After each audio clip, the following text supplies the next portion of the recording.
ఎప్పుడు కూలుతాయో తెలియని ప్రమాదకర వంతెనలపై ప్రయాణం బిక్కుబిక్కుమంటూ సాగుతోందని అంబేద్కర్ కోనసీమ జిల్లా కె ముంజవరం ప్రజలు ఆవేదన వ్యక్తం చేస్తున్నారు.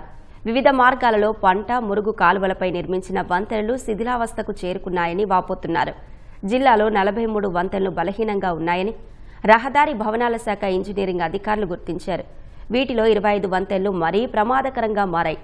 నూతన వంతెనల నిర్మాణాలకు 112.69 కోట్ల రూపాయల నిధులు అవసరం ఉంటుందని ఇంజనీరింగ్ అధికారులు అంచనా వేసి 5 ఏళ్ల కిందట ప్రభుత్వానికి నివేదిక పంపినా మంజూరు కాలేదని స్థానికులు చెబుతున్నారు. నూతన వంతెనలు నిర్మించేందుకు ప్రభుత్వం చర్యలు తీసుకోవాలని ప్రజలు కోరుతున్నారు.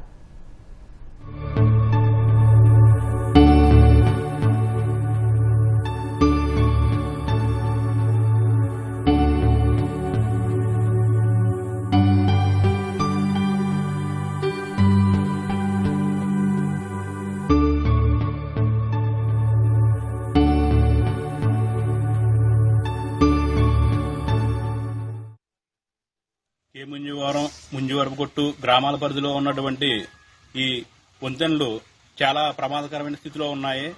ఈ వంతెన మీద నుంచి రాకపోకలు చేయాలంటే అందరూ కూడా భయభ్రాంతులకు గురి అవుతున్నారు. గత సుమారుగా 10 సంవత్సరాల నుంచి ఈ వంతెనలు శిథిలావస్థలో ఉన్నాయి. ఎంతో మంది అధికారులు వస్తున్నారు, చూస్తున్నారు, వెళ్తున్నారు. ఎప్పుడు అడిగినా కూడా నిధులు అందుబాటులో లేవు, దాని మూలంగా మేము చేయలేకపోతున్నాం అని చెప్పేసి అని చెప్తున్నారు తప్ప దీని మీద ఎవరూ కూడా ప్రత్యేక శ్రద్ధ తీసుకోవట్లేదు. దీని మీద ఇంచుమించు 6 గ్రామాల ప్రజలు అందరూ కూడా ఆధారపడి ఉన్నారు. రైతులు కొబ్బరికాయ తోలుకోవాలనుకున్నా, స్కూల్ పిల్లలు ప్రయాణం చేయాలనుకున్నా అందరికీ కూడా ఈ వంతెన మీద నుంచి రాకపోకలు జరుగుతున్నాయి.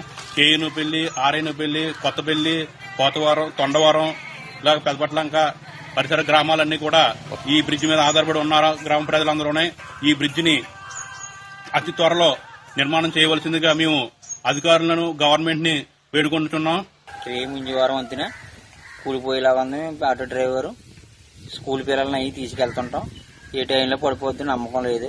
మాకు అర్జెంటుగా దాన్ని వంతెన శాంక్షన్ చేయాలని మేము అందరూ కలిపి కోరుకుంటున్నాం.